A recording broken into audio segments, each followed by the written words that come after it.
Hello and welcome to another episode of the Product Coalition podcast. I'm really excited to be joined today in another Sydney-based series episode with Ben Wirtz. Welcome, Ben. Thank you very much. Great to have you here. Looking forward to this one. It's going to be good. First of all, I want to give a shout out to BrainMates as the location sponsor for this podcast series that I'm running up in Sydney here. BrainMates is a product management training and consulting team based in Australia, New Zealand and Denver, USA. Find out more about the BrainMates 3-day course for product folks on the 9th of December in Denver at brainmates.com.au. If you've just discovered the Product Coalition, welcome.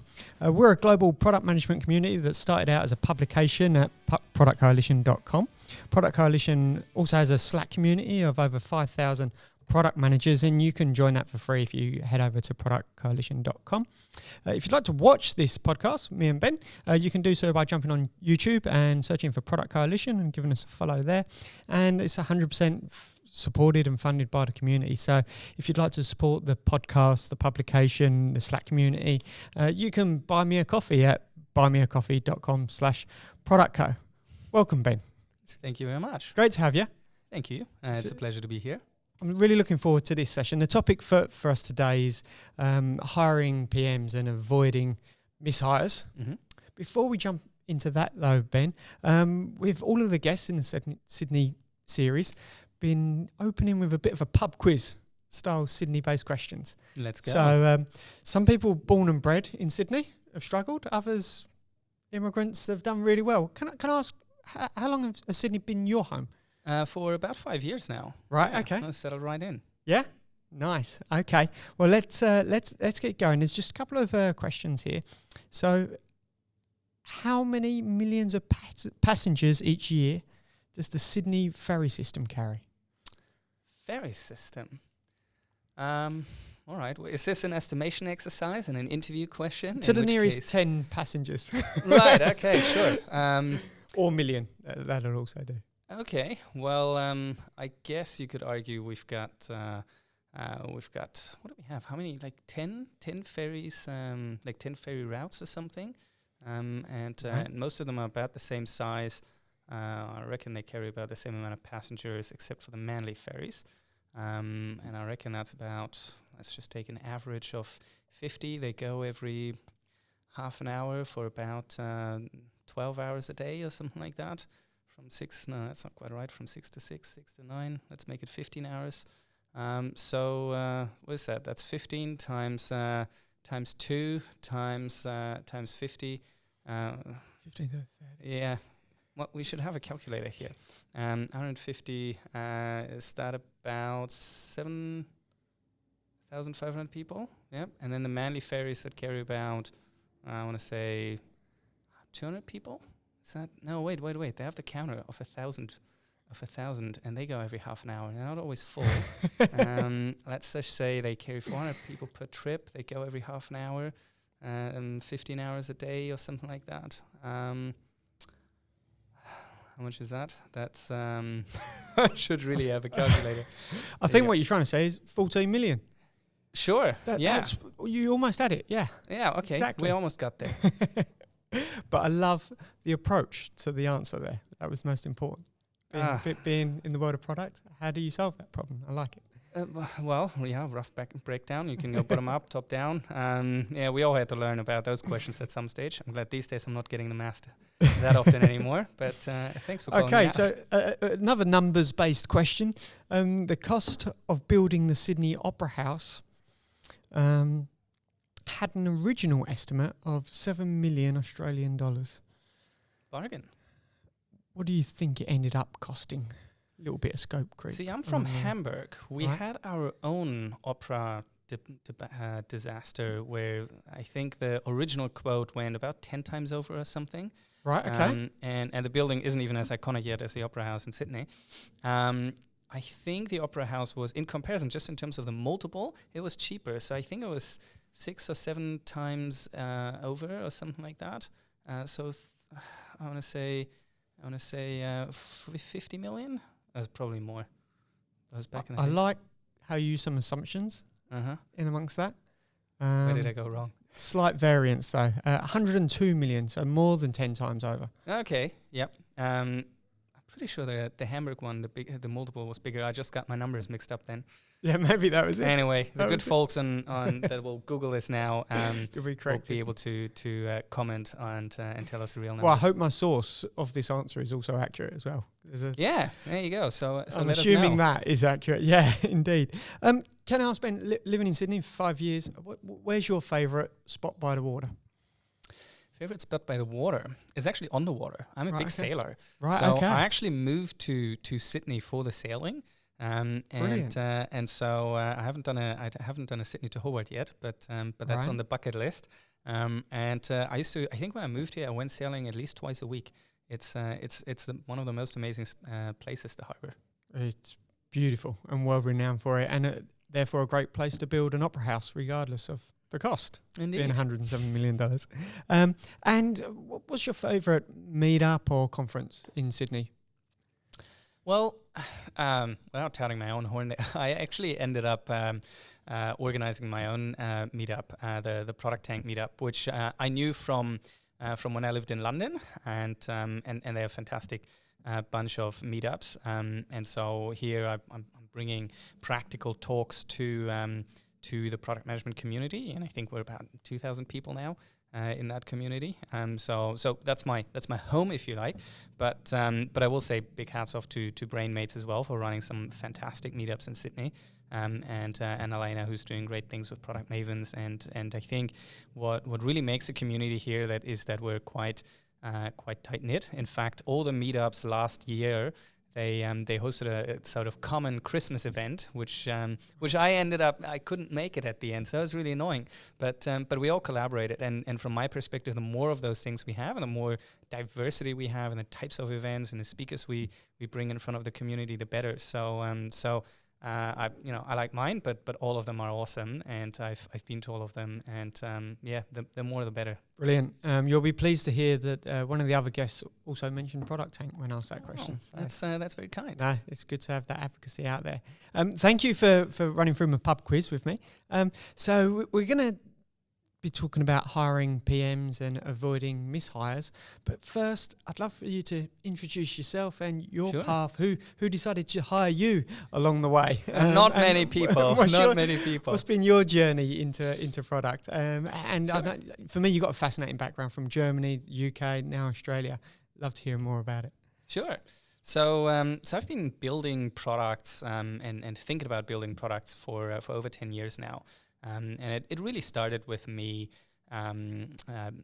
starting a company and building a mobile app, and then sort of realizing, well, what I built there didn't really work. Let's try something else. Iterating, reading more about product management best practices, and really sort of getting a lot of the thinking that was going on around the time out of Silicon Valley into my company, which was in the UK at the time,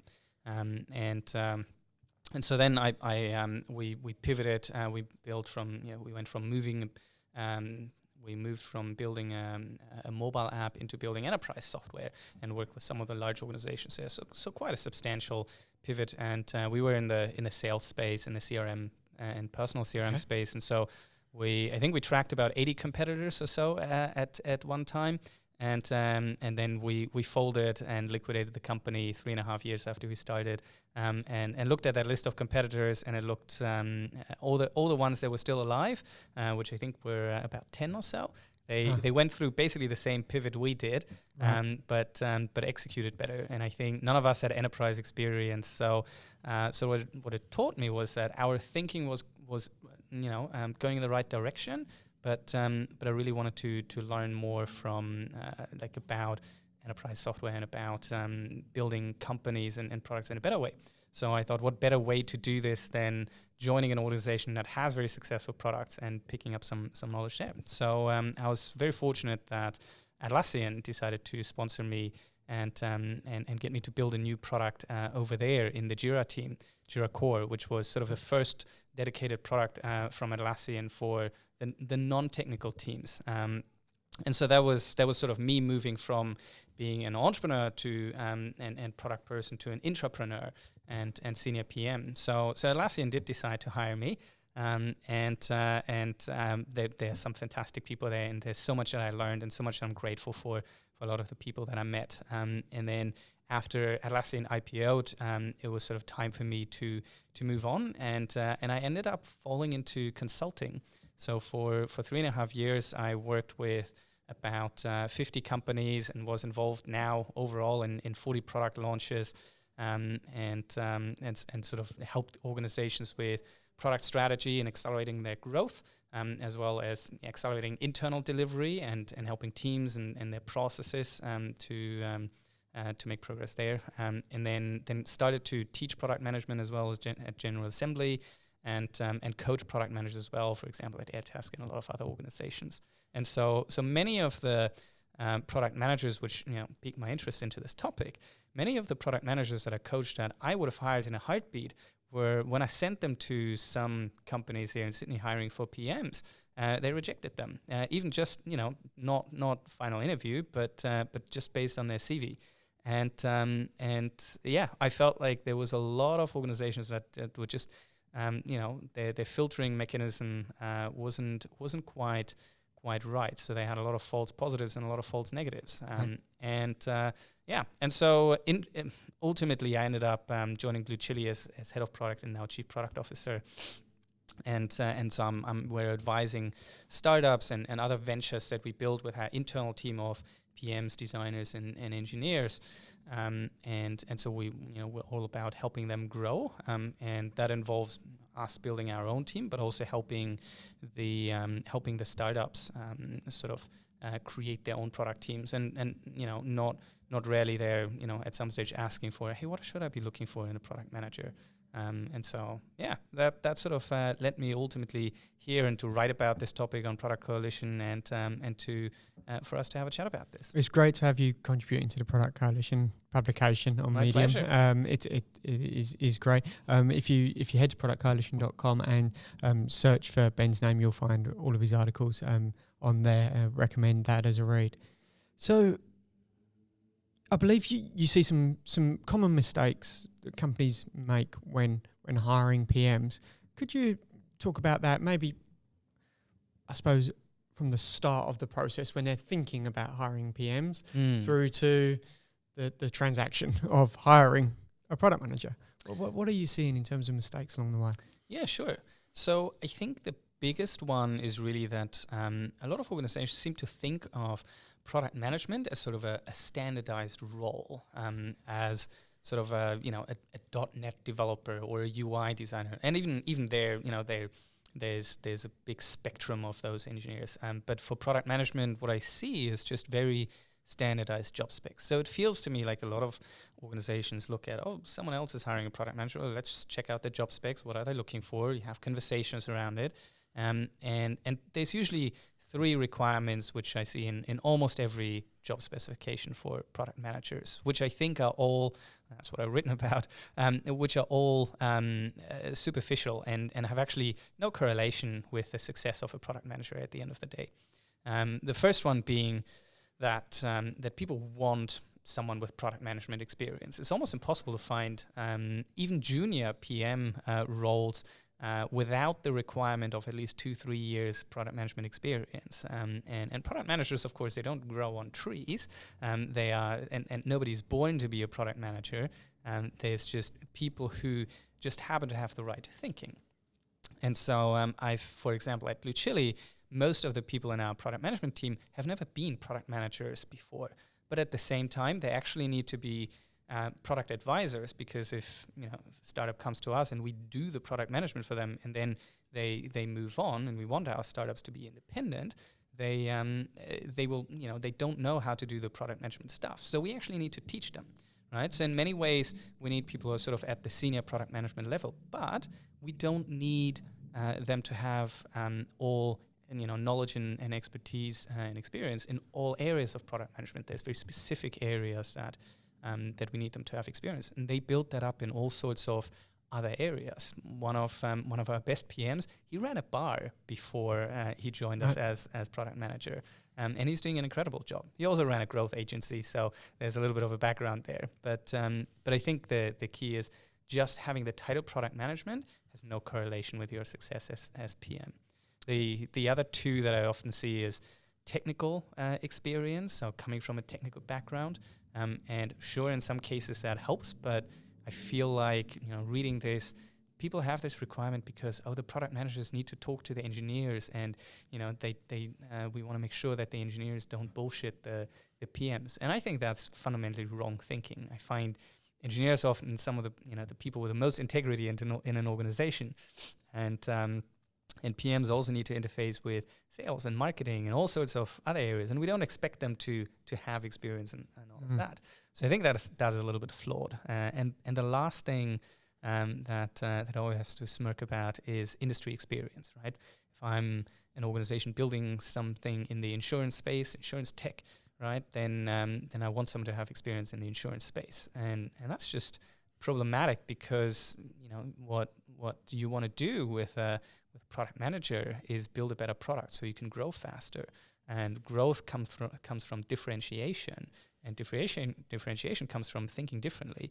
So when it comes to innovation, it's almost you're sort of disincentivized to hire someone who comes from the space and thinks like everyone else in the space, right? And a good product manager with the right tools will be able to think themselves into any area, which we do it at Blue Chili all the time, right? We run an accelerator in the health tech space and in the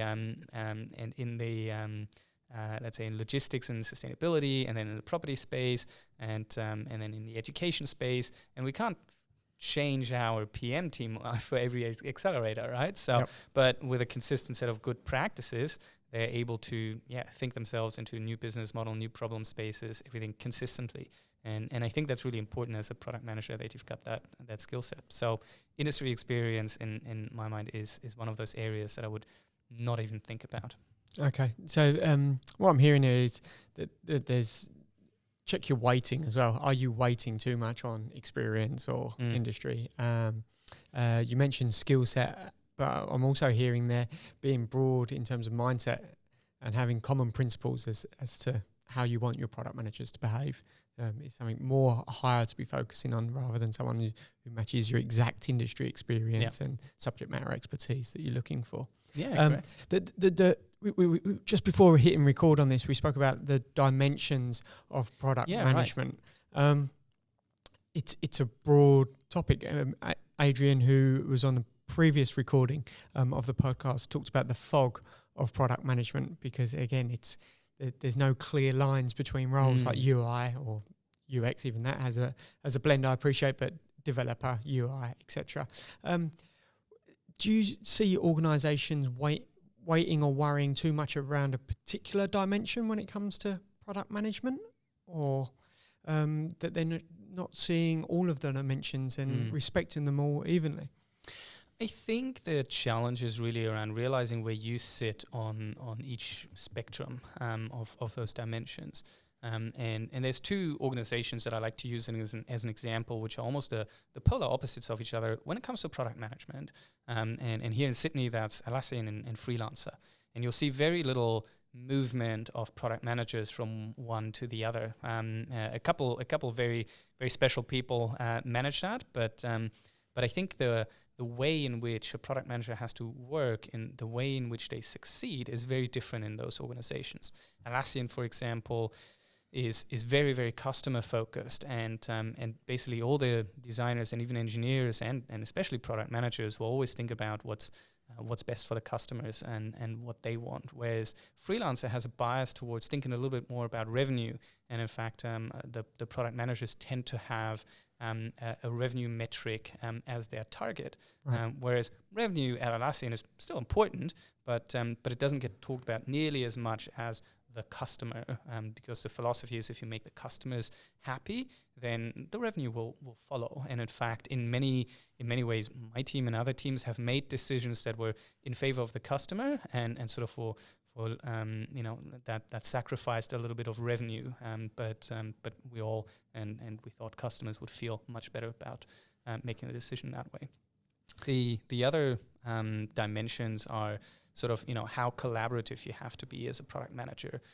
Do you want someone who is, really working with the team and taking everyone's opinion into perspective and excuse me, and sort of influences the rest of the organization, or do you have someone who is the almost literal CEO of the product, and has maybe the designers and the engineers reporting to them? And so again, Atlassian and freelance, I think, quite different in that area. And then I think it's other things like how mature your organization is in terms of its data infrastructure, and in terms of its product management philosophy, and even what skills and expertise a product manager has around them. Do they have a data scientist? Do they have a UX designer, or are they expected to do that themselves?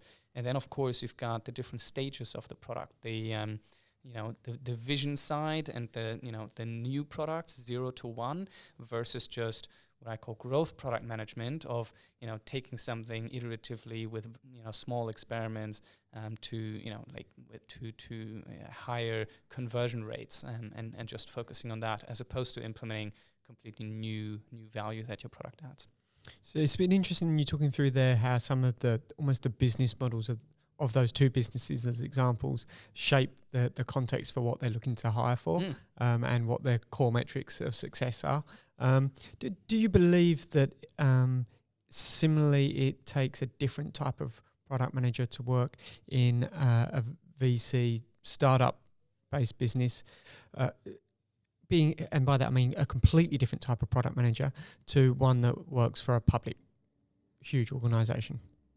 Yeah, I think so. I think the key difference there is sort of the size of the length of your feedback loop, right? In a startup, you might roll a new feature out or make a release every day, whereas in a if you work for the government or for a large corporate, those release cycles tend to be slower because with each release there's more customers affected and there's more risk involved, right? So you're and I think that requires two things: the slower progress. It requires more stakeholder management because it tends to be more people involved, but also it requires patience. And I think, depending on your personal comfort level, I know I'm someone who struggles with patience from time to time.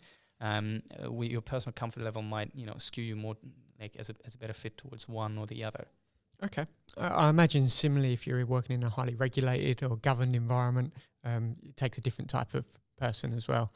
Yeah, to absolutely. One I guess to just focus on growth, for instance, at any cost. And I think your desire for complexity, right? Are you someone who likes understanding all the intricacies of what's possible and what isn't, and playing by the rules, or are you someone who really wants to disrupt and doesn't have any regard for the existing rules, right?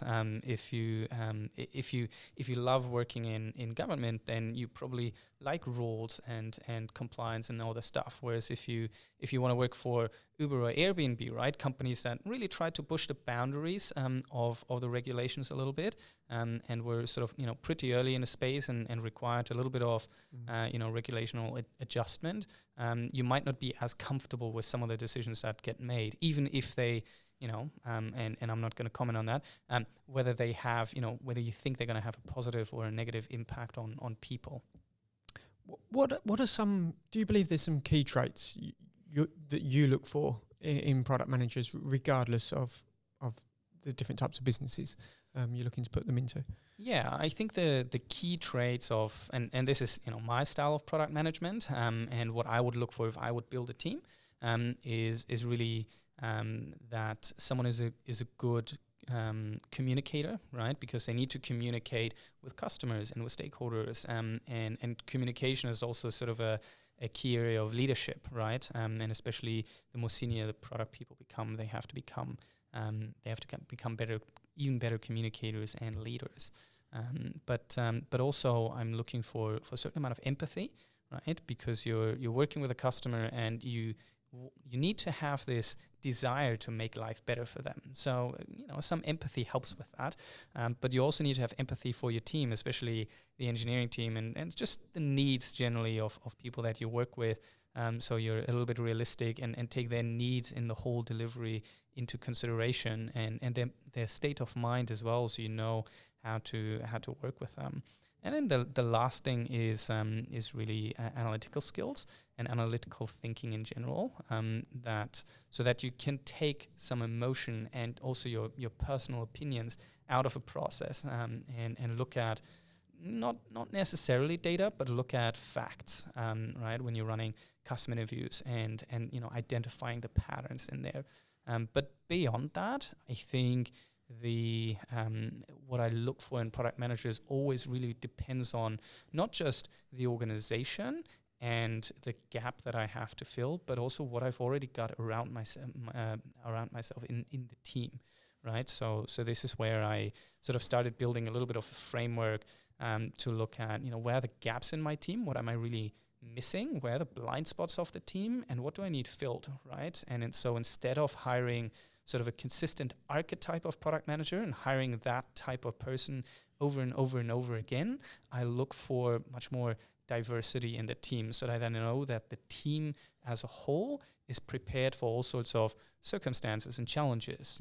If we need to sort out technical debt, then I know there's someone who is a little bit more technical and who can probably talk through those issues with the engineering team in a different way than someone who might have a design background, right?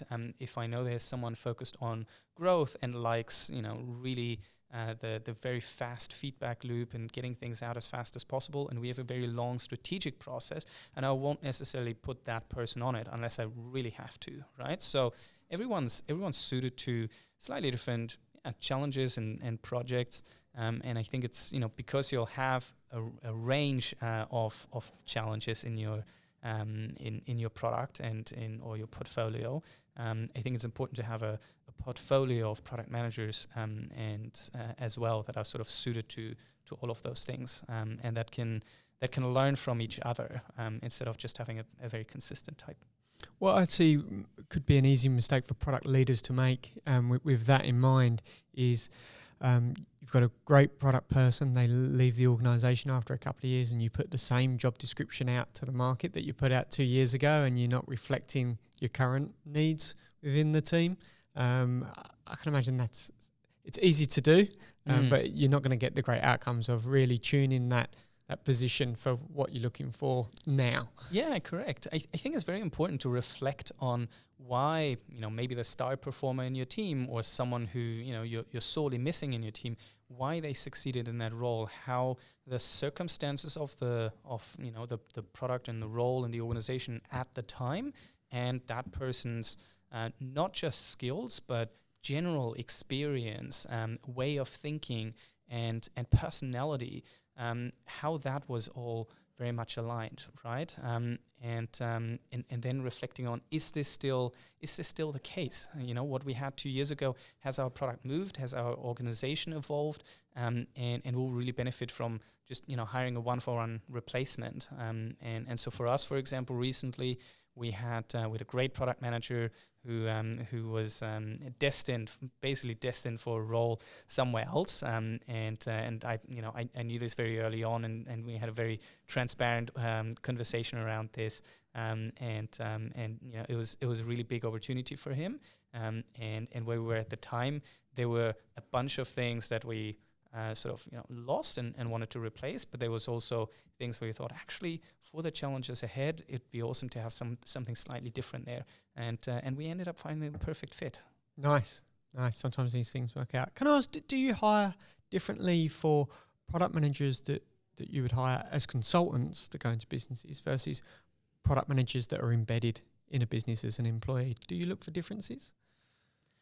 I think I haven't hired for a consultant as such. I mean, at Blue Chili, we sort of think of the product managers as more product advisors, but they're always with Blue Chili, and they work with the founders that we work with, but they I don't see them as going into the client and being client side, if you like. Okay.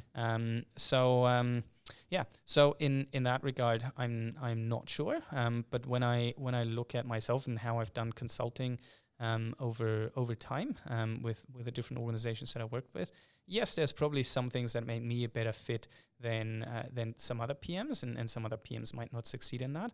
That being said, it's all learnable, right? I was definitely not born a product manager, and there are some other people who were, way ahead of me at the time when we both started out in product management. And at the end of the day, there's just different paths that you can take, and different paths that people decide to go down, and sometimes it works out better, and sometimes you iterate at the end of the day. Nature and nurture. Definitely. Okay. Can I ask, what does your interview process and format look like? What feels like a good interview experience for you when hiring someone? What do you put people through?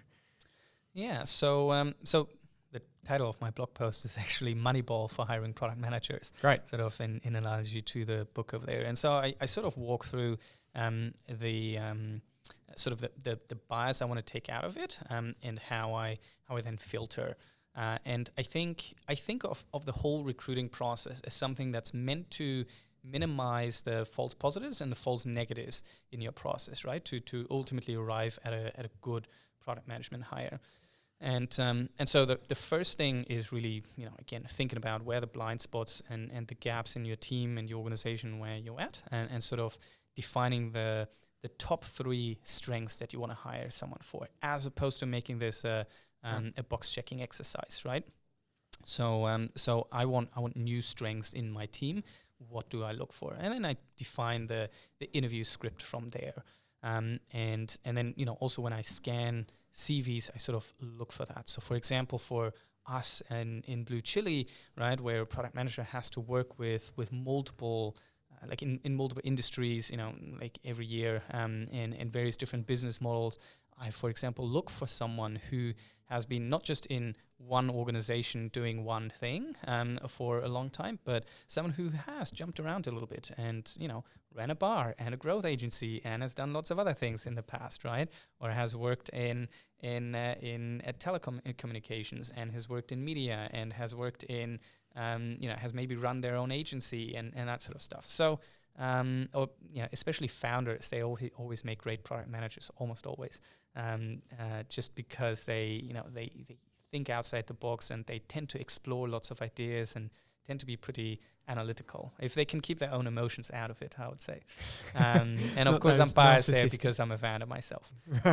So I think that's sort of the initial step, and then the interview is just about making sure they've got some of the key traits that I'm looking for. And so I think the most famous product management interview question is, what's your favorite product and why, and how would you improve that?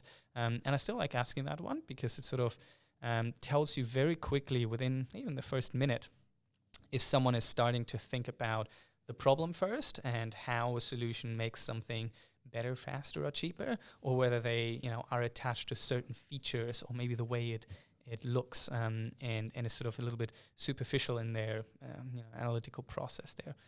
So that's a typical question that I ask. But after that, it's really about can they glue with the team, and do they have something unique that they bring to the table there? So we try to make our product managers meet different people in the team, and see how those interactions go, and if they can instantly glue, as long as we think they've got generally the skills to be a good product manager. And so far, fingers crossed, touch wood, all of the PM hires have worked out really, really, really well.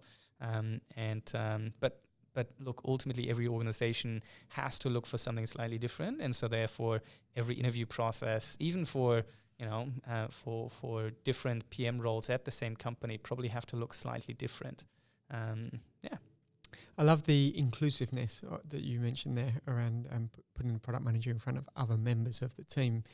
I think that says a lot for a product manager to win that opportunity to understand this is about a relationship not with your hiring manager, but with everyone in the organization. And it sets that tone really early on in the interview process. Yeah, and I think that's critical. At the end of the day, when I talk to people about interviews, especially in the product management team, I always say you want to interview the organization as hard as they're interviewing you, and you want to make sure it's the right fit for you as a person and for the stage of your career where you're at, and so giving them that opportunity to see not just a hiring manager and maybe a recruiter, but going beyond that is really important, and that's why I think a lot of the sort of take-home assignments that I see in the product space, for me, they sort of I don't use them. I don't like them, and I think the problem there is two things. It doesn't really do anything for my filter. In terms of filtering out or minimizing the false positives and false negatives, right? Because if people take something away, they can spend as much time on it as possible. Even if you tell them, don't spend more than 2 hours on it, right? People can take 20 hours. They can get external help, and this is not necessarily help that's going to be available to them during the job, right? At the same time, they're sort of working on it in isolation. They're not working on it with my team. And I want people to be very collaborative and to take the engineers and the designers and all those opinions into consideration. And again, this is a bias towards the style of product management that I would advocate. But if I give someone some data and then I expect them to draw some conclusions from that without any input from anyone else, that sort of sets the tone of what it's like for them to work inside my organization, when actually, at least for me, that's not the case, right? So that's why I prefer for them to do problem solving and having actually proper conversations with people in the team, as opposed to working on anything in isolation. That's great. Thank you for that rationalization. I know sometimes these can be really personal choices from product leaders on how they go about hiring product people for different levels. Can I ask lastly, is there anything different that you do when looking for a product leader as opposed to a product manager that's really specific, that just suits product leadership roles? So I think leadership itself is a big skill, right, and a really broad area. So with product leaders, I think you need to make sure that they have enough knowledge of the craft to still be respected by the team, but I wouldn't expect them to be the best product manager in my team, right? Because ultimately they're there to guide and facilitate and to nurture, and not to do a whole bunch themselves. But they still need to be capable of stepping in, right? So I think for me as a leader, it's really important that I've got a team of leaders under me that complement my own skills, and they've got my back on this. So if I'm, for example, a visionary, thinking usually very high level and strategic, I want to surround myself with people who are great at execution, right, and who've got my back on the details, for example. But also, I think you need to make sure and have a very honest conversation with people about whether your values are aligned, right? Ultimately, if I'm trying to lead an organization and there's a leader who completely disagrees with me on, not on a solution, not even on a problem, but sort of on a values basis, then that's going to lead to constant friction and to a lot of frustration, and then potentially working against me.